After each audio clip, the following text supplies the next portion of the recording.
invisible goddess over here is going to help me out by asking questions.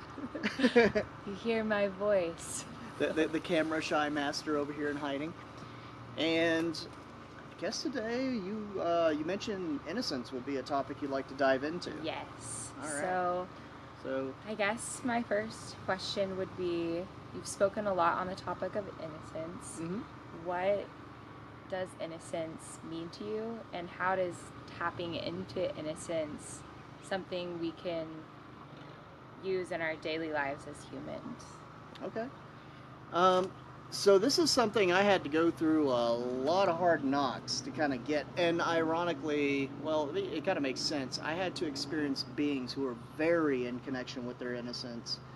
I will say, very rarely was it a human from this earth. I think we're all working back towards that ultimately. But beings who live in cultures, at least how I perceive it, is that they were beings from certain cultures, whether you want to say interdimensional or other planetary, or you could even say angels. They exhibit this very well. The masters, such as Yeshua. And the idea is that innocence, we've got a very religious idea about it, or a societal idea. You never do the wrong thing, you never make a mistake. In some weird, a lot of cultures, the idea of you've never had sex, unless you've been married, like all these different things we claim to be a representation of innocence. What they showed me, though, is that innocence it is a state of being that is deeply connected with our deepest authenticity, our deepest core selves. The aspect that would be who and what we would naturally be if fear and trauma and various forms of, let's say, rules that go for order at the expense of innocence were not piled upon us. Who would we naturally be? And what they showed me is that, innocence, which is, inner child healing, like working with that sort of thing, like really healing that relationship with the inner child, finding out who you naturally were, is the direct gateway to the divine, directly through the personal expression. And I hope you all don't mind that I'm looking over here because it helps me too, and I like to speak with people. And this is one reason why I believe Yeshua said that the kingdom of heaven is for those with a heart such as children. It's not meaning you can have never made a mistake, but children, before they're taught not to be, are very who they are, right? And they're very in tune with truth whenever they feel it. What tends to really get kids upset, especially sensitive kids with, more developed souls, if you want to say that, not as in a hierarchy, but just maybe they brought in more consciousness for that lifetime, is when they can feel everybody's lying, often just to themselves. They're not intending to lie to the kid. We're not often intending to lie to each other, but if we lie to ourselves, then we can't help but lie to others. And very often we go into that place, we become that way because we were taught that to be who and what we really are is far too dangerous. At the very least, social suicide, right? Because people get scared of things. They feel, we have a lot of these ideas that if someone doesn't have the ability to really understand us, in order for their innocence to be met, somehow we have to lose. And the idea is, what I was shown is, as people fall more into their innocence, you find ways to fully support who everyone truly is and what their innocent authenticity is in a way that works for everyone. Because as you dive into that level and you go more into that core, to me, that is where we are really one. At that core, before the identity aspect starts to take over, right? So it's something that you feel deep within your being. And many teachers have talked about, you feel it from your heart, you feel it from your gut. I say you feel it from your core, and the heart and gut are often the most likely to feel it. And it's deeper than emotion. You can have emotion from the expression and all that, but it's far deeper than that. When people say follow your feelings, very often our ego mind, which says, oh, how can I now utilize this as a new strategy to keep me safe, says, follow the emotions I'm feeling. No, we're going deeper than that. That actually will create a lot of frustration for people because emotions tend to represent how we're currently identifying with what we believe we're perceiving, not so much what the truth is. Now, it can be emotions are a very important thing. They're a very powerful creative tool. It's a part of our gifts from the divine, if you will. However, when we're just like the mind and the thoughts, when we're wrapped up in them, we're so identified with them that we can't feel that still, silent voice, so to speak. That true, fine core innocent, that natural expanding from the core innocence. That's beyond even that. That's where we get mixed up. We get lost in the patterns. And so these, to me, coming back to innocence actually helped clarify a lot of things for me, like following your bliss and following your emotions, like, or your feelings, like what is it really? I had to do that core healing more and more to get there, right? I'm not saying I'm fully there yet, but what I can say is when I observe my life before and after, I'm glad I did. You know, it's a ever deepening process. Now, also, what I found is that there is truth in the kingdom of heaven is for those of the heart such as children, because the more I've fallen into that innocence, the more magical life has become, the more effortlessly. The more and more I feel in more and more areas of my life that I'm actually loved by whatever this is, the all that is, and I am supported. And to me, this earth ultimately is the major testing grounds for coming back to that, no matter how lost you get in some idea of identity, whether it's pushed on you by others or something you just confusedly fell into. So there is a good reason for identity too. It just needs to be aligned with that innocence, and that'll be another topic. So, thank you. Trying to think of another question to ask because that was such an excellent response.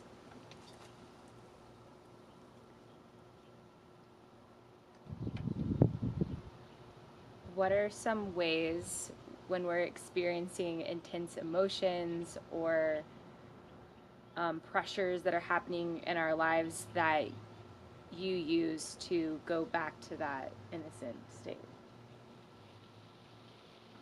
Well, the first thing I have to do is recognize when I'm getting hypnotized by thought programs, or you want to call them thought forms, or emotional loops.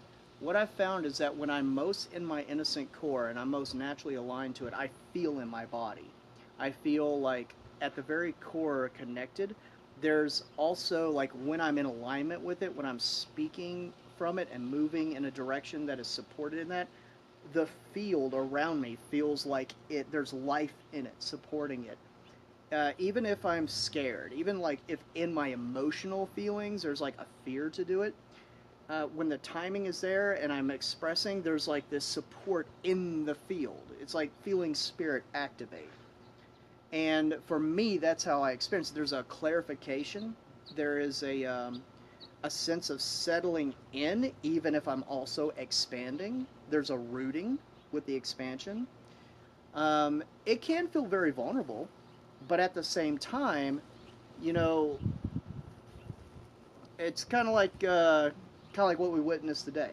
And we don't have to name names, but we both saw that instance where the person we know was expressing some things that were really getting to them, but he did this perfectly. He fell more into his innocence, and there was no feeling of pushing out or any of that. It was just presenting and just letting it kind of like this.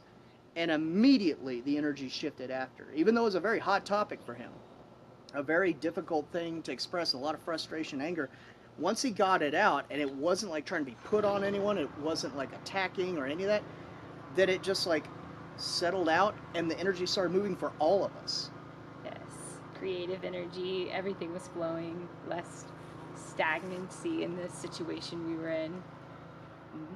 And on that topic of another being going into their innocence, you spoke earlier of you meeting and having interactions with beings not necessarily of this planet or this That's realm. how I perceive them. Yeah. You know? Yeah. How do you, or like, what was it like being shown those beings when they live so much more tapped into that innocence than we see representations of, and like as being humans? Well, first off, they are very sensitive to being graceful about things. they also do tend to stimulate us, at least for me, us falling into our innocence. And what I noticed at first, and sometimes still on occasion, I have to be aware of this, especially doing the collective work and stuff, because like I'll pick up on patterns of the collective that are still kind of in that. What'll happen is like the inspiration will be to come back into innocence and settle there and express from there, but the parts that have been afraid to do that will get flared up. I feel like this is one reason why sometimes, why some of these beings don't come closer to us more often, and why some report that if they were to fully show up in all their energy, it might have an effect on us that would be unpleasant, because the first thing we would do is be like, this feels too vulnerable, and then start projecting all kinds of fears and things on the situation, right? But in my experience, these beings, and some of them are very human-like. I could say that some, in my personal perspective, are from Earth, or at least a part of their lineage is, even though they may be settling on other planets or they may be moving through time. We're not going to get too into that. Some of them definitely seem to be from other planets more originally and have had some interactions with Earth at some point, or will in the future. Some of them are not like us in like look. They also don't have the same emotional spectrum, but they're in their authenticity. Those are kind of cool too, because they're often just very chill. It's like a very just like relaxed place, you know. But what I notice is that to experience them, like I couldn't help but feel that part that's like, to me, that's who we are. You know, they're fully expressive. There's a grace in it. They can always find a way for a win-win. There's no idea of for me to win, you have to lose. There's none of that. And there's patience. So they're so in tune with it that this happens very quickly for them. But a lot of times when there's conflict and people are communicating from their innocence, and this is what I do with couples that has had really great effects, you know, and just the thing is keeping them doing it, right? But whenever they're able to do that without trying to win any kind of conflict, without trying to force a solution, but they just let it all out there, and they're all able to really fully see into, feel into, and comprehend each other while feeling that that's been done for them, there's a relaxation in the energy, and it falls back into that core frequency, which is in alignment with the divine, which is already creating everything, including all solutions, and they allow the solution to present themselves, whether it's that moment, or maybe it takes a couple days or a couple of weeks or whatever, but there's the allowance, I usually see it happen pretty fast, for that to happen. And sometimes, whatever need is needing to be met, just from communicating alone and being fully seen and felt and like really comprehended within another being and feeling you're doing that for each other, that can be enough to completely meet the need. Like people think they need this and the other, but all they really need is to feel connected and safe. And like they can be who they are and be accepted, you know? Yes. And I have also found that, well, I guess I've stated this, but just to be clear, what I have found is when I'm in my innocence, there is no desire whatsoever to see anyone else lose out so I can win. There is a desire for all to win, for all to be able to be in their joy and their fulfillment. By nature, it just is that way. Yeah. That's an incredible response. And thinking about that further in this world, if more people let go of previous programming and tap back into that loving innocence, this is kind of just a fun question. How do you think that would help the collective or change the collective? Well, as soon as people stop making it about winning over someone else, and they really feel into that place of, in that true innocence, we are all a one, right? And that means we're all part of the same thing, which means there's always a way for everyone to win. We are who we are in our innocence, blah, blah, blah, for a reason, right? I can do words, I promise. For that reason, when people can settle into that and say, okay, that is your experience, that is your perception, this is my experience, this is my perception, And it's not about making anyone wrong. It's not about, again, winning. It's about, this is just what I'm experiencing, and making that clear, and for them, and these are what I feel my needs are. These are what I feel are the areas of my life that I want to feel safe in, I want to feel connected in, I want to feel supported in, etc. And deep on that level, everyone feels the same thing, even if they've heavily covered it up. We all feel like we want to feel safe, loved, supported, able to love, able to create and be joyously received, able to joyously receive creation and assistance. And we all want to be able to feel that with each other. And when we really get that, and we dive down below all the mental minutia, we feel, in my experience, that we're all attempting to get to the same place.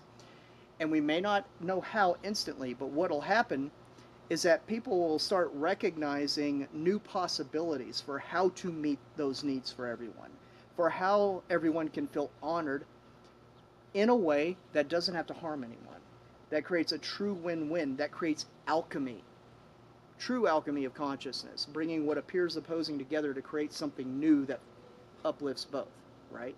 Or all. And I believe it would solve the problems with our wars. Sure, there's a lot of arguments. There's a lot of like, well, you can't trust the leaders to, not do the things they do to make sure people go to war for their own ends. Enough of us do this, they will have no ability to influence people. When you're in alignment with your innocence, you can tell when something is not. Period. Once that happens and people feel they can trust each other and actually move forward together, there is no purpose for someone lording over them and trying to make them do things which are very obviously not in alignment with the innocent heart and soul. That's a beautiful response. Incredible. And on that note, I'm trying to think of a way to phrase a question of something that is applicable in daily life. Like, what is something that, like a question you could ask yourself to be able to come back into the moment and tap into that in your daily life? Well, it's been a while since I've worked with the mind solely to get back there. Nowadays, it's more so just observing the mind. But what I could say is, first off, being very real about if people are having trouble falling into it, first being real about all the perceptions, right? And that includes what appears to be conflicting perceptions.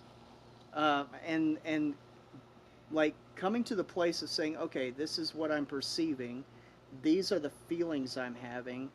What inside me is it like, what is the internal need that feels like it's not being met? What is the way I'm not feeling like I'm able to express myself and be received? And is it something that is based on more so just like what I need to do for myself? Do I need to communicate that I need more safety? Do I need to just work to feel more safe? Usually there's both are involved, right? We are not meant to, in my personal opinion, yes, we went through a time when, because of the nature of this collective, it was very common for those who really excel in consciousness to pull away and kind of do their own thing, or maybe in very small groups and not include everyone else. You cannot do that and expect this whole body to come together. So we are at a point where for all of humanity, or at least those who are willing to move forward, we have to do this with each other. We're not all meant to meet all of our own needs fully. We can begin the process with our own internal energy, but even in that, to get anything done, we have to interact with others, right? We have to allow ourselves to be loved as much as love others. And however that works out for each person's innocence and for that specific dynamic. What actually uplifts both, helps both. So it's kind of one of those things where I've learned to feel it. And, like diving in and saying things like, I'll give you for instance, here's a big one. A lot of people talk about how you need to change your frequency, right? And yes, you do get to that point, I'm sure. I met beings that do it, where you can do that fully without much difficulty. But there's also such a thing as divine grace. There's also such a thing as letting love help move you. And so a lot of times, well, at least a few in big scenarios where I've had a hard time getting through a certain pattern, I'd be able to say something like, okay, I know this is this way. These are the needs that are attempting to be met. This is how I feel they're not being met. Maybe this is a coping strategy. Um, and at the same time, maybe I don't yet know how to shift my frequency, and I'm afraid I don't know how to somehow express to get that fulfilled. And so I ask for help. I ask for grace, whether it's maybe through another person or it's just through, you want to say the Holy Spirit, Yeshua, maybe if you're religious, and from that place, if you want to say it's from God or whatever like feels right to your deepest inner core, right? And angels. But either way, things will suddenly shift. I have found that that state of innocence is enough to inspire the divine. But just simply being real and authentic. And I do believe we will get to a point where it's easier to do that with each other. And in that, it's going to be wild when you see what happens. It's going to be crazy in a good way. That's good stuff. Thank you, Theo.